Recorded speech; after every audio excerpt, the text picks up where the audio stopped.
Yeah, what up, though? It's Mondo. We back. Um, essentially, I'm about to make some more content in a second. But for the meantime, nigga,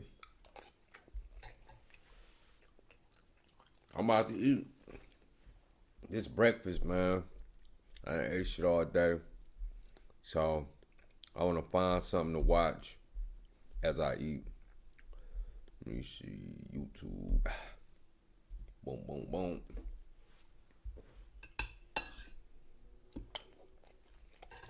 See what pop up first. Damn. Left my damn tea.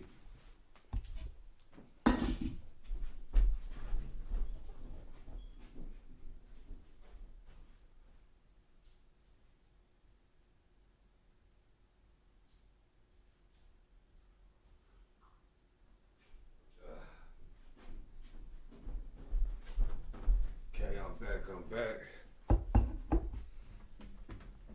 Luckily. Okay, let me see what the fuck I'm about to watch while I eat. Cause know it's something on here. Man teaches woman value. Oh, I'm gonna go to this one. I damn it, I want to go to this video because last time I went to somebody else's video like this, I got flagged. Where they giving commentary or some shit. Well, we can watch this one. See what this about.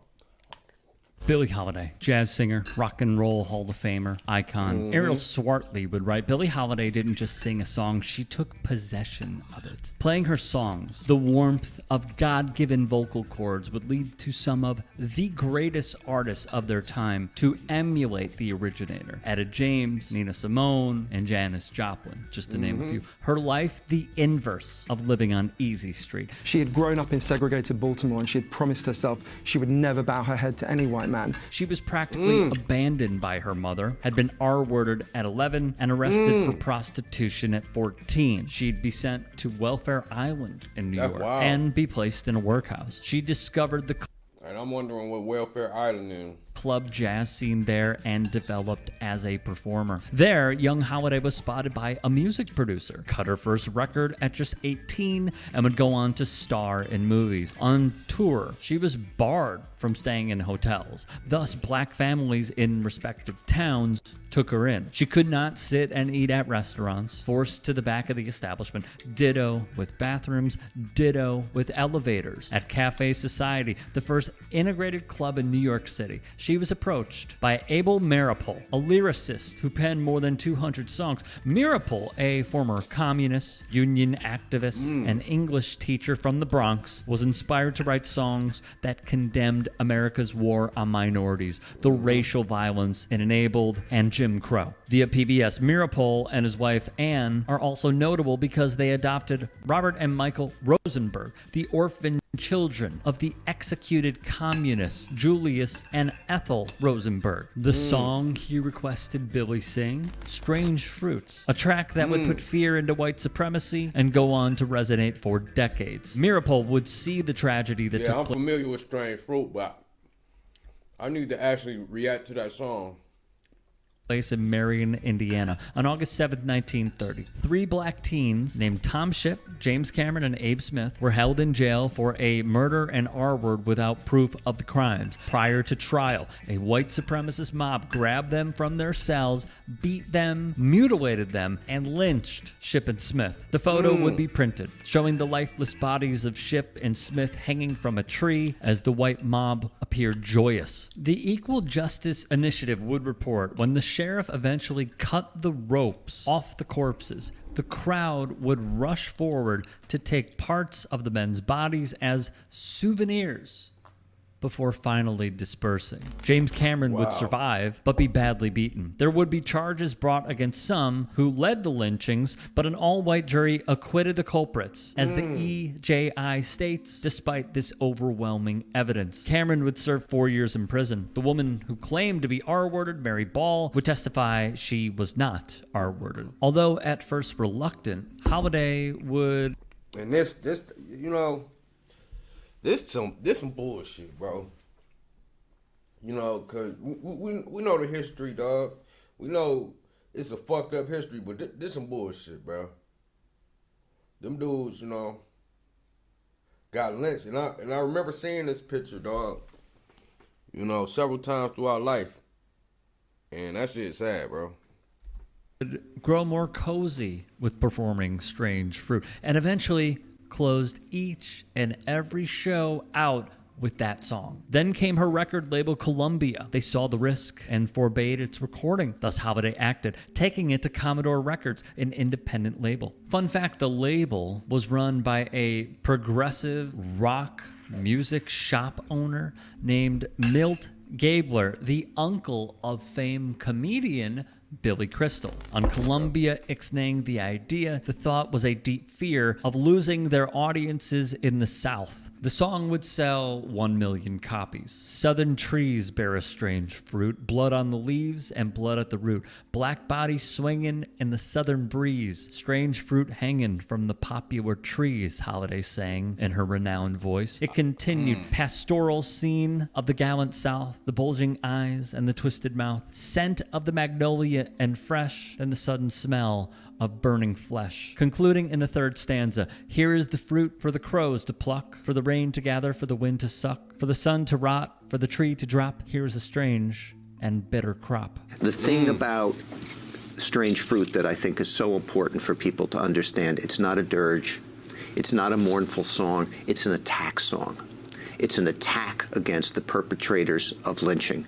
And as such, it is extremely powerful, and it's why it was banned, it's why it caused riots, it's why it helped destroy Billie Holiday's life. In fact, Billie Holiday said each time she sang that song, she had to go in the bathroom and throw up afterwards. This song, wrote PBS's Joel Katz, was quickly adopted as the anthem for the anti-lynching movement. Journalist Vernon Jarrett recalled the time he heard Holiday sing it in 1947 and said she was singing the song as though this was for real, as though she had just witnessed a lynching. Jazz critic Leonard Feather called it, quote, the first significant protest in words and music, the first unmuted cry against racism. Ahmet Erdogan, a longtime record producer, stated the song was, quote, the declaration of war, the beginning of the civil rights movement. Via PBS, the rendition irked the conservative U.S. government at a time when it was starting to crack down on suspected communists in the entertainment industry and beyond. The response was swift, especially once the racist Federal Bureau of Narcotics Commissioner Harry Anslinger decided to make it his mission to destroy the singer and shut down her message about segregation and race. Made it his mission. Like, it's ridiculous because as small and simple as her statements or singing the song was, they took it to that extent. Even the FBI director with the, you know, the COINTELPRO shit, bro, like, and people would like to call motherfucking conspiracy theorists when it's truth. They're truthfully destroying people, bro. In real life, it's actual federal fucking documents where you can research this shit and you can see where they attacking people. You see they had played a part in Malcolm X and Martin Luther King. You right here with this Billie Holiday shit, nigga, the fucking Federal Bureau of Narcotics and like what the fuck is like this what y'all supposed narcotics what y'all supposed to be paying attention to. But the commissioner wanted to focus on somebody talking about segregation and racism. Weird shit, bro. And you don't think that shit still go on? You don't think they put people in position to push negativity and propaganda like Sexy Red? Like Brittany Renner, all the hoes and shit that they push in the forefront? All the weak niggas wearing skinny fucking jeans like this Vine off of 1700, bro. Acting tough. Nigga got the mask on 24/7. Looking like a whole fruit basket when he stand. Now I ain't saying gay niggas can't be killers too, but I'm just saying, bro, like it's weird motherfuckers like this that they pushing to the forefront, and you don't think the government play a part in that shit? You don't think they pushing this shit? Let a motherfucker, let somebody talk like J. Cole and Kendrick. They limited. They limited to how much reach they gonna get, bro. Like, let's be real. Like the Drakes and the motherfuckers that keep you docile in this little mental state of, tomorrow promise type shit or future. You get the drugs, but you don't get the back. You don't get the side effects. You don't get what's going to happen to you on the back end of what you do because they shit just so happy-go-lucky and shit. Like, she made this powerful song back then. And the actual Federal fucking Bureau of Narcotics came for her. That's crazy. Racism on Anslinger. Federal Bureau of Narcotics was run by a man called Harry Anslinger, who I think is the most influential person who no one's ever heard of. Harry Anslinger takes over the Department of Prohibition just as alcohol prohibition is ending. And he's really driven by two passions: an intense hatred of African Americans. Okay. I mean, this is a guy who was regarded as a crazy racist by the crazy racists in the 1930s. He used the N-word in official police reports so often that his senator said he should have to resign. And a really strong hatred of addicts. And Billie Holiday to him was like the symbol of everything that was going wrong in America. Thus he did the following. Upon Anslinger's request, she cease its performance, which she refused. Anslinger had his own agent sell her drugs to frame her. Holiday would be stripped of her performer's license. Her nightclub career abruptly ended. She's in her early 40s. She collapses here in New York City. She's taken to hospital, and she's convinced the narcotics agents aren't finished with her.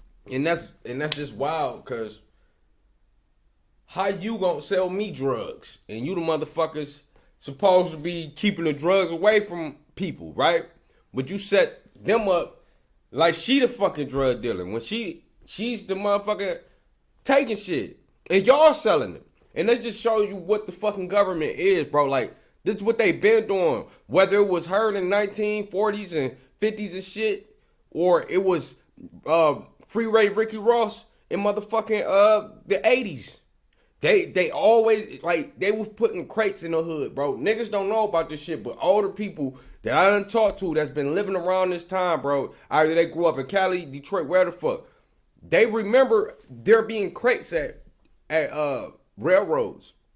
Like, crates of guns and shit, bro. Like, we don't own no planes. Like, it's been pointed out in several movies and all that shit. We don't own no planes, bro. So how we getting shit from China? How we getting guns from Russia? How we doing all this shit, bro? We not doing that. Like, ain't nobody no fucking science major. Scientific major. Like, most of the people that selling drugs, they not no scientific major, but they got this recipe. How the fuck they get this recipe? Right. Come on. Let's be real. Ain't nobody just, oh shit, I'm about to get the baking soda, I'm about to get this jar, I'm about to do all of this shit and just cook that shit up. And just knew what the fuck they was doing. Nope. It was the government was fucking involved in that shit, bro. And I don't give a fuck what nobody said. And she was right. She says to one of her friends, "They're going to kill me in there. Don't let them. They're going to kill me." She was right. In a hospital bed. Then it's not even give a fuck what nobody say, because at the end of the day, it's federal fucking documents proving that they gave us that shit, bro. They taught us that shit, gave us that shit, and it's not no victim mentality. Even though niggas was actually fucking victims. Like, we looking at this. This is history. History telling you motherfuckers were victims. Even though we the victim, we can't have the victim mentality. We gotta be like, man, fuck that shit. Fuck y'all, we about to take over. And y'all don't want that? She's diagnosed with liver cancer. I spoke to the only surviving person who was still in that room, who'd been in that room. She's handcuffed to the bed. They take away her record player and her candies. They don't let her friends in to see her. One of her friends manages to insist to the doctors they give her methadone because she'd gone into withdrawal. She starts to recover a little bit. 10 days later, they cut off the methadone. She dies. From Cats once more, the tale of strange fruit. It's and that's wild. She got killed for this song, man. Y'all not understanding? She got killed for just talking about what's going on, bro. And she ain't even write the fucking song. Somebody else wrote the song, but she had to be the voice, the face of that song. You know what I'm saying? So she had to get all the backlash and all that shit. That's crazy. She died because of the song. Genesis, impact, and continuing relevance is an amazingly complex one that weaves together the lives of African Americans, immigrant Jews, anti-communist government officials, civil rights leaders, radical leftist teachers and organizers, music publishers, record company executives, and jazz musicians. In many ways, the story of the song and its writer and interpreters is as moving and oddly haunting as the song itself. Lastly, a quick shout out to all of you guys for the recommendation for Strange Fruits on our past video of Nina Simone. If you have not seen it, check it out on demand. And all that is to say, I appreciate each and every person. And that's who I'm familiar of the song being associated with. I'm familiar with the song being associated with Nina Simone. So this is new to me, you know what I'm saying? Some more knowledge of shit that should be known, you know what I'm saying? That Billie Holiday was the first thing that, and Billie Holiday influenced Nina Simone. And it's fucking wild, dog. You really think about that shit, dog. Like, you make a song, like back then, nigga, you did anything, nigga, it was considered wrong. You shining, wrong. You winning, wrong. You black, wrong. So I'm glad, you know, shout out to Rick Strom. I almost said Storm. Because he be covering a lot of shit, man. He be covering a lot of issues in black community and shit. You know what I'm saying? That some people don't know. So let me see what else you guys Commenting and letting us know what you would like us to cover next. Yeah, and I ask it once again. Leave a comment down below on a political / protest song that you would like to see a deep dive of. Yeah, I don't think that. Let me look though. Let me look at my streaming shit because they let me know if they blocked that shit. I ain't block it. It is what it is, you know. Like I say, I'm gonna start going live more often. Y'all motherfuckers better start coming through. Y'all don't come through, man. Fuck it. I'm just gonna be dropping videos, man. I ain't gonna have nobody to talk to. Y'all motherfuckers ain't giving me no music, nigga. I don't know what to react to, bro. Like, I'm trying to react to what people want to watch. You know what I'm saying? So, with that being said, much love. Stay people productive and positive. I was gonna look at another video, but I realized ain't nobody watching this shit. So, ain't really no point in me keep on, you know, wasting fucking space. So, much love. Stay people productive, positive. Y'all watch this video. Just know we about to start doing this shit every